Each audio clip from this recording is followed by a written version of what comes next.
Today is all about the Blue Bomber, Mega Man. Super Fighting Robot, Mega Man! We got a whole heap of stuff to cover today. Mega Man is an episode we've been looking forward to doing for a long time. And we have covered Mega Man product before, but this one, we're covering a bunch of stuff that you guys haven't seen. This is an exclusively Mega Man episode, but when I went through the archives, I realized one episode is not enough. So this is the first part of our Mega Man episode coverage. Oh, nice. That's right. Hunter Roselle, you better be happy.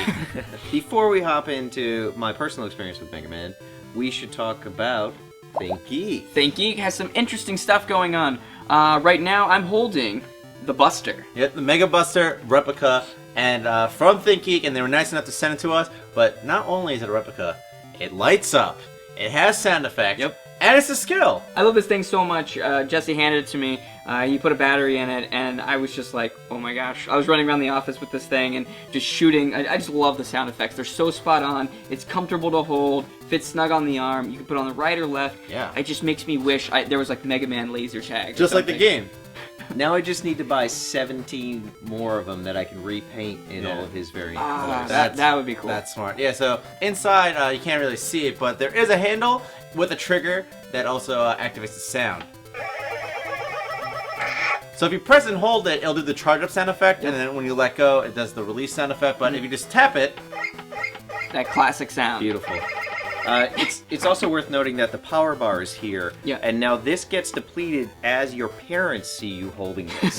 It's their level of self-respect for you. Right, yeah. It does come with a display stand to place it on its side. Yeah, a clear little acrylic plastic one. So That's nice. It makes it easy. And if you hold it upside down and, put it like this, roses. Make it a vase. Drink a beer. A big old beer. All those things. But guys, if you go out wearing this, you're going to be naked without some enamel pins, baby. That's right. That's true. right.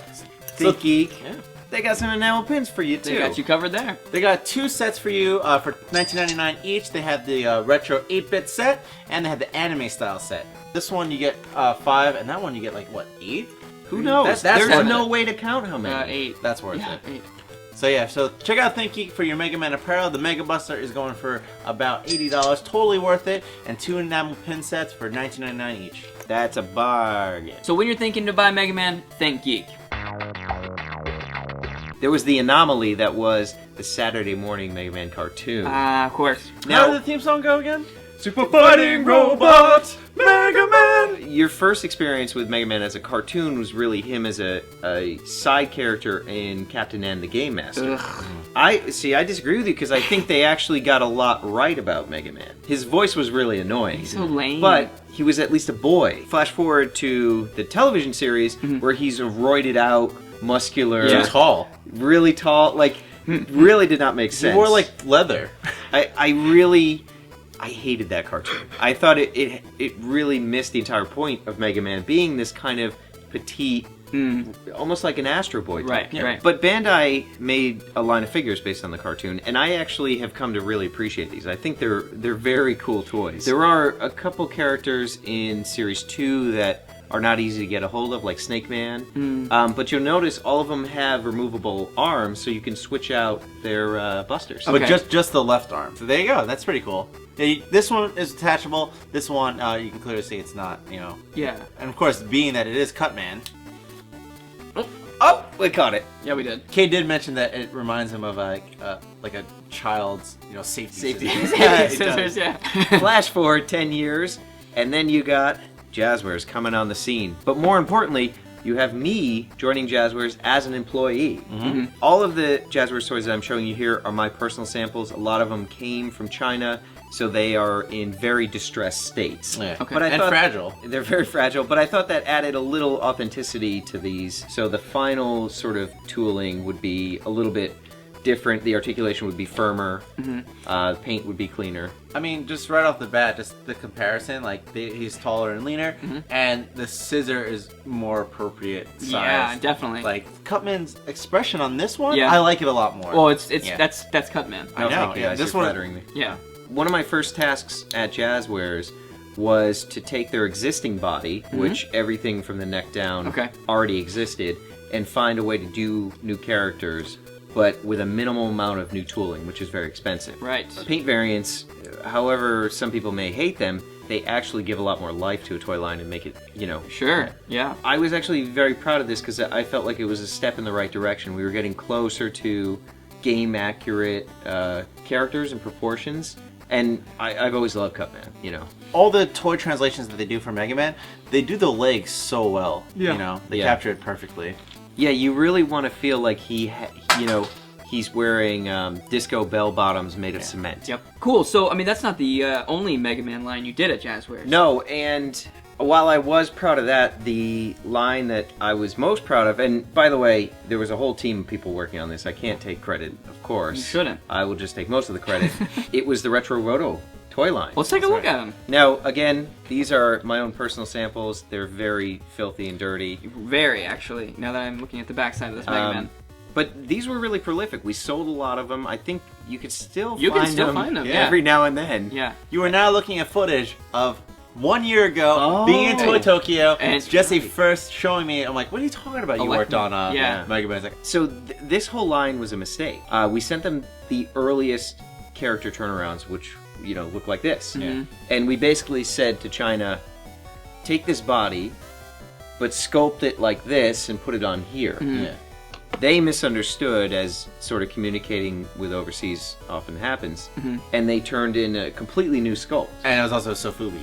And it was also, well, we made that decision later, but it was unusable. But I saw there was something here. This was really like the first authentic looking Mega Man based on his sort of earliest internal Capcom drawing. So it's like the equivalent of someone like making a croissant and like, oh no, and it fell in the donut like mixture, and it's like, oh wait, hold on 1 second. I think we have something. Exactly. And introducing the Cronut. The Cronut. Okay. That's exactly it. This was my Cronut. Cronut. I had also, I had been a fan of Sofubi figures, and they hadn't really come over to the US in a big way at all. And I just thought it was a cool way to kind of mimic that Japanese toy style here in the States and get it placed in, essentially mass specialty retailers. It's pretty sweet. I mean, it was only one series that was released, I believe, and even the whole first series didn't make it to the market, right? Well, technically there was 2 series. Oh. This is a premiere here on Toy Pizza from the Retro Roto line of Mega Man from Jazzwares. Jesse DeStasio, what do you have? Cold Guy and Old Guy. Cold Guy and Old Guy. Never released. He was tooled up with Woodman, but we never shipped any units. So this is one of maybe 3 samples that may exist. That's awesome. Woodman, I don't know where he is. He's probably floating around between the 4 or 5 of us that used to work in Japan. Got mixed up with the firewood. Yeah. This Dr. Wily was also going to be part of a playset, and then we figured maybe we'd use it for the Roto line. So this one was tooled. I do believe this is the only sample of this that exists.